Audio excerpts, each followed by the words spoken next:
Reality does not exist in a binary of what is true and what is not. Instead, it is a flexible, moldable thing, and adaptable based on one's perception. When someone perceives, it is as if they are using their perception as a brush to paint their own reality onto a blank canvas. This would suggest that perception is one of, if not the most powerful entity in the world. It has the ability to create, alter, and destroy reality. This year, I have explored the power of perception through my essays and videos, trying to reach an understanding of what perception really is and how it plays into reality. As I worked on both my own videos and writing alongside my writing partner Sabina, I found myself becoming astounded with the sheer power of perception. In texts such as Twelfth Night, Gandhi, the Gita, Maus, Frankenstein, and many more, it begins to become difficult to tell the difference between reality and what someone's personal perception is. As my work and encounters continued, I found that my understanding of perception was shifted as I was reading new texts and continuing to work with Sabina. I began to see the ways that perception could be destructive, which was something that I explored in my third essay of the second semester, titled Perception Can Be a Bitch Sometimes. A person can perceive beauty in the world. However, perception can also serve as a destructive force. Oftentimes, we use perception to create divides between ourselves.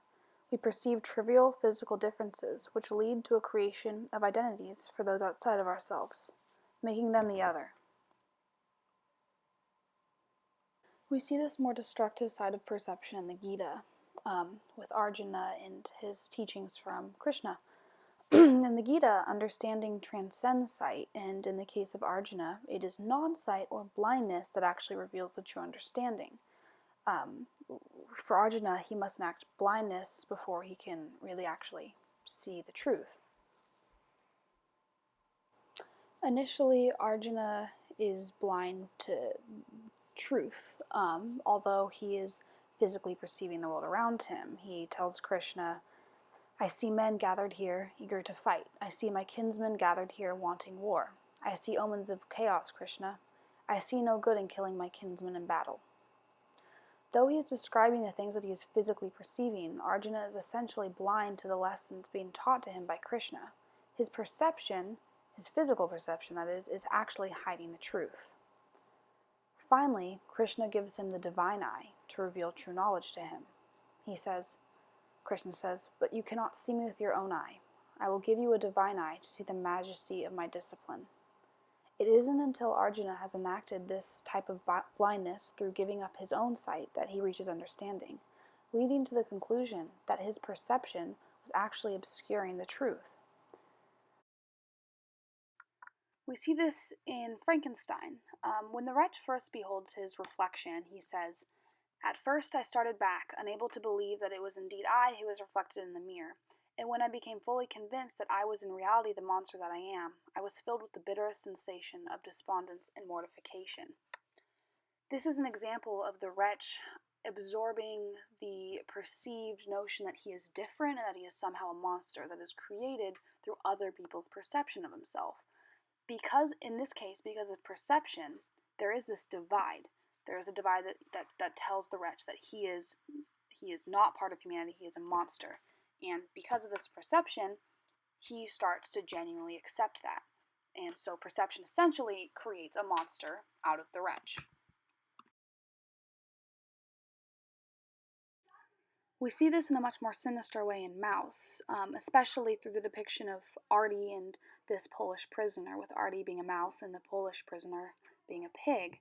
The fact that the two, despite their shared experience of both being prisoners under the Nazi regime, as is depicted by their striped uniforms, the distinction between the two serves to really depict how perceived differences that are based in things such as race and religion can fundamentally be used to describe the essence of who people are. This serves to highlight the danger in these perceived differences. In Maus, beneath the stories of a bickering father and son and the depiction of animals, is that far more sinister message of the extremity of divisions based in perception that we see, again, with the division of the two prisoners in the animals that they are. Vladik, along with thousands of others, was tortured, starved, and beaten by people who simply perceived him as other than themselves. This led me to the assumption that perception was primarily a destructive and dangerous force. However, I began to consider other ways in which perception could actually be used positively. The best example of this that I could think of was in the Battle of Algiers, when the women used the appearance of Europeanism as sort of a weapon and a disguise to gain entrance to the different locations that they then bomb.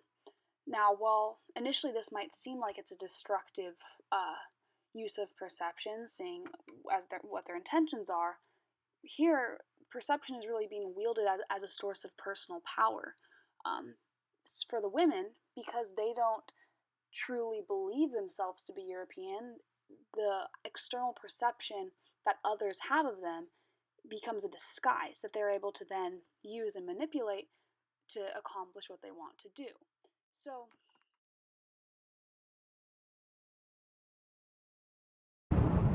unfortunately, I don't really have the answer that I wanted to have at the end of this. I don't know if perception is a positive or a negative thing. I think it can be both. However, what I have concluded is that perception is power. With perception, you have the ability to change both your reality and the reality of those around you. And that is essentially, in my opinion, the ultimate power.